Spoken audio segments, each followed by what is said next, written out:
তুমি আল্লাহ যদি খুশি হয়ে আমাকে জাহান্নামও দাও, আমার আপত্তি করার কোনো অধিকার নেই।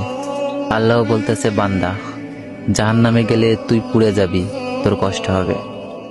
বান্দা বলতেছে, আল্লাহ, কষ্ট শুধু আমার হবে না, তোমারও হবে। আল্লাহ বলে, বান্দা, তুই পুড়বি জাহান্নামে, আমার কষ্ট কেন হবে? বান্দা বলে, আল্লাহ, মায়ের কোলে সন্তান যদি পানিতে পড়ে যায়, তাহলে দুনিয়ার কোনো মাই যেমন দূরে দাঁড়িয়ে থাকতে পারে না, দৌড়ে গিয়ে বাচ্চাকে কোলে নেয়, আমার বিশ্বাস ওই মায়ের চেয়ে কোটি কোটি গুণ দয়া তোমার বেশি। আমাকে জাহান্নাম দিলে তুমিও আল্লাহ শান্তি পাবে না।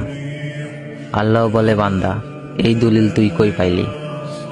বান্দা বলে, আল্লাহ, আমাদের জাতির পিতা ইব্রাহিম আলাইহিসসালাম তোমার প্রেম বুকে নিয়ে যখন নমরুদের চুলায় পড়ে গেল, তার আগেই তুমি বলে দিলে। আমার দিকে তাকিয়ে দেখো, আমার কলেজা ভরে শুধু তুমি আছো, আর অন্য কারো জায়গা নাই। আল্লাহ বলে, বান্দা, আমার প্রেমের ভক্তি নিয়ে যদি কেউ জাহান্নামেও যায়, আমি জাহান্নামকেও জান্নাত বানিয়ে দিব। সুবহানাল্লাহ।